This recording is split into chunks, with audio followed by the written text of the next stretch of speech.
돈 없이도 예뻐질 수 있는 습관, 뼈를 밀어내는 그런 왜 손을 잃었지? 아침마다 하고 있는 누가 뭐래도 내 갈 길을 가련다. 안녕하세요, 우리 의사들 정리입니다.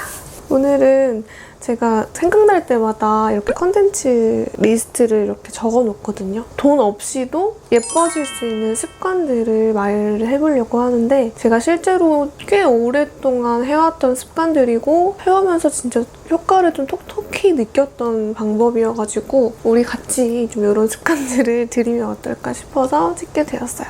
가장 첫 번째는요, 복부 호흡입니다. 네, 여러분, 호흡으로 뼈를 움직일 수 있다는 사실 아셨나요?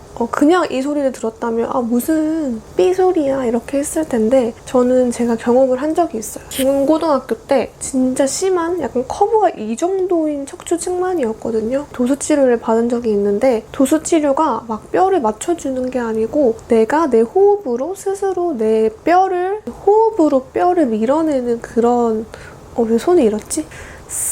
하면서 호흡을 내뱉으면서 뼈를 이렇게 스스로 움직이는 그런 호흡 운동인데요. 이거를 제가 한 6개월 동안 하고 척추가 진짜 거의 이렇게 됐어요. 첨부 사진을 아주 작게 남겨보면 이런 적이 있어서 저는 굉장한 신빙성이 있다. 또 요즘에는 여기 갈비뼈 있는 부분을 흉통이라고 하는데, 또 사이즈를 줄여서 허리 라인을 예쁘게 해준다고 해가지고 이 흉통 호흡을 또 많이 하시더라고요. 아무것도 안 할 때도 배에 힘을 주고 있고, 걸어 다닐 때도 배에 힘을 주고 있는 습관이 있어서 그런지 뱃살이 많이 찌더라도 좀 빠르게 회복되는 것 같고 좀 그런 느낌이 있더라고요. 우리가 무의식적으로 배에 힘을 주면은 아랫배보다는 윗배에 힘이 더 많이 들어가요. 그래서 위쪽의 복근이 항상 조금 만져지는 그런 건강한 습관을 가지고 있는데, 요거는 건강한 습관이기도 하지만 미용상에도 되게 좋은 것 같아요. 실제로 호흡을 할 때 갈비뼈를 부풀린다는 생각으로 들이마시고 내쉬면서 쪼아줘요. 근데 이 쪼우는 걸 처음엔 잘 못할 수도 있으니까 이렇게 손으로 잡아서 들어가라 하면서 하면은 좀 쉽거든요. 어쨌든 그렇게 하면은 확실히 줄어드는 게 보이면서 복근이나 이런 힘이 늘어나면 늘어날수록 더 많이 쪼여지게 돼서 흉통 자체가 조금 얇아지는 효과가 분명히 있더라고요. 허리 라인이 조금 더 생긴다? 라고 표현을 하면 될 것 같은데, 정말 좋은 습관인 것 같아서 너무 추천드려요. 제가 지금 엽떡을 먹고 왔거든요. 근데 또 여기 보시면은 약간 평소에 힘을 주고 있어서 이게 복근인가요?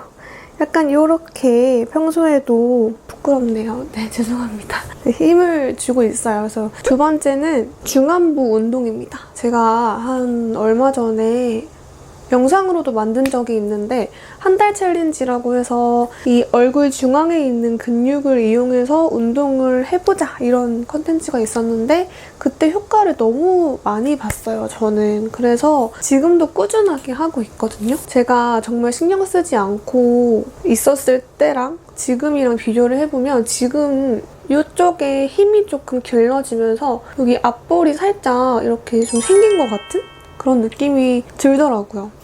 내 근육을 내가 움직여서 운동을 하는 거니까 당연히 펌핑이 될 수밖에 없겠죠. 우리가 리프팅 레이저를 아무리 많이 받아봤자 스스로 습관처럼 하는 것만큼 좋은 게 또 없다고 생각을 해서, 좀 중안부가 기시거나 여기가 밋밋하거나 여기가 좀 채워졌으면 하거나 동안적인 이미지를 얻고 싶으신 분들은 이 중안부 운동을 꼭 해보셨으면 좋겠습니다. 어떻게 하냐면요, 혈쭉 웃어주세요. 이렇게 웃으면은, 계속 웃고 있으면은 여기가 약간 뭔가 자극이 와요. 이쪽에 힘들다. 이 자극이 올 때 살짝 풀었다가 다시 올리고 풀었다가 다시 올리고 이렇게 하는 거죠. 입을 벌리고 하면은 훨씬 자극이 커서 여기 자극이 갈 정도로 이렇게 수시로 운동을 해주시면 되는데, 마스크를 끼고 뭐 운전을 하거나 마스크를 끼고 있을 때는 막 해도 모르거든요. 그래서 그럴 때나 아니면 기초 바를 때 꼭 웃는 운동을 해주고 있습니다. 이렇게 웃다 보면은 팔자주름이 생기지 않을까요? 라고 생각을 하실 수 있는데 그래서 제가 하나 더 하는 습관이 있어요. 웃다 보니까 여기는 빵빵해지지만 여기가 조금 아쉬워지더라고요. 그래서 요즘에 또 하고 있는 게 주름이 있는 팔자 쪽에 바람을 불어서 빵빵하게 해주는 거예요. 그거를 조금 아침마다 하고 있는데 팔자가 쫙 펴진다는 느낌으로 이런 식으로 해주고 있는데 은근히 효과가 괜찮은 것 같아요. 조금 더 심해지지는 않고 그런 느낌? 그래서 이런 얼굴 동안과 리프팅에 직결되는 습관은 이런 게 있었고요. 그 다음에 또 뒤꿈치에 힘을 실는 거예요. 조금 뭐야 할 수도 있는데 평소에도 이제 엉덩이 쪽에 힘을 많이 주는 편인데 우리가 보통 스쿼트를 할 때 발이 이렇게 있으면은 발 전체로 이렇게 왔다 갔다 하는 것보다 뒤꿈치에 더 체중을 많이 실으면 실을수록 엉덩이에 자극이 더 많이 오거든요. 그래서 그런 걸 생각을 하면서 계단을 오를 때 특히나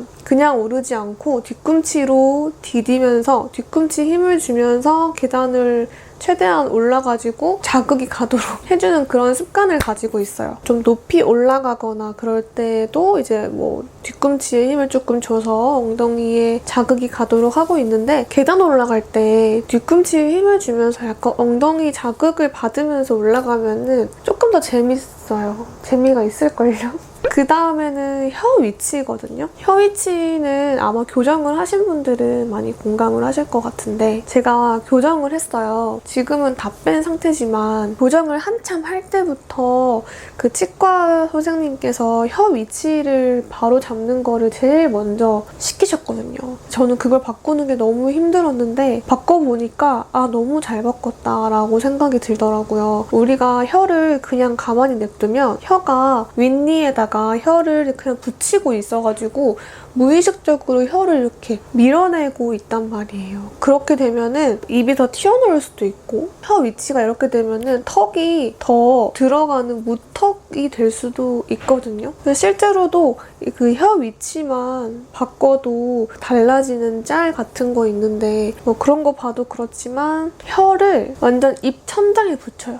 그래서 이렇게 혀가 이에 닿지 않도록 평소에 이렇게 있는 거죠. 물론 말할 때는 어쩔 수 없이 닿아야 하지만 말하지 않고 잘 때나 또는 가만히 있을 때 혀의 위치를 이에 닿지 않게끔 붙여가지고 있으면은 이게 무턱 개선도 되고요. 무턱이신 분들은 돌출입 개선에도 조금 도움이 되면서 하관 구조에 엄청난 역할을 하더라고요. 다음은 머리인데요. 헤어인데요.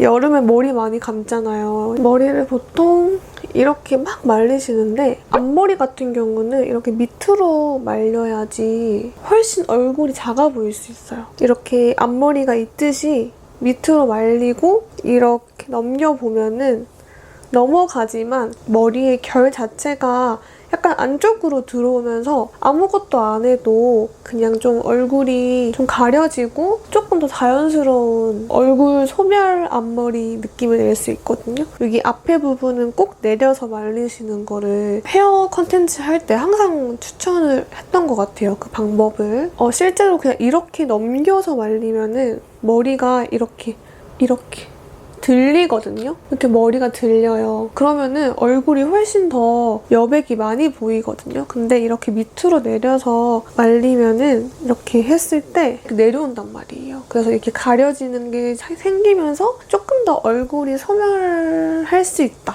그런 습관이 있습니다. 그래서 머리 밑으로 내려 말리기. 그리고 마지막은 제가 메이크업 할 때도 강조를 하고 요즘 특히나 많이 강조를 하고 있는 선크림이에요. 우리가 선크림을 많이 발라야 된다고 알고 있는데 하루 권장 용량이 이 정도거든요? 손가락 한 마디 정도를 다 발라줘야 돼요. 화장할 때는 이런 양을 다 바르면은 진짜 화장이 그 위에 뭉치고 그래서 절대 이렇게 하면 안 되기 때문에 저는 이렇게 화장할 때는 요거의 한 반 정도만 바르고 그 위에다가 선쿠션 있죠? 하얘지는 톤업 선쿠션부터 뭐 이런 쿠션 타입을 이용을 해가지고 해가지고 수정 화장 하듯이 덧발라주고 있는 편이고요. 집에 있을 때는 사실 진짜 이거를 다 바르고도 수시로 발라주는 편이에요. 이왕 선크림을 많이 바를 거 조금만 발라가지고 효과가 떨어지면은 바른 게 뭔가 무의미해지잖아요. 저는 이렇게 많이 바르려고 노력하고 있고 그냥 집에 있을 때는 그냥 이런 식으로 얇게 펴발라줍니다.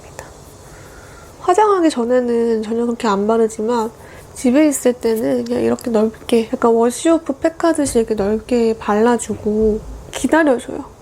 기다리다 보면은 흡수가 되어 있거든요. 누가 뭐래도 내 갈 길을 가련다.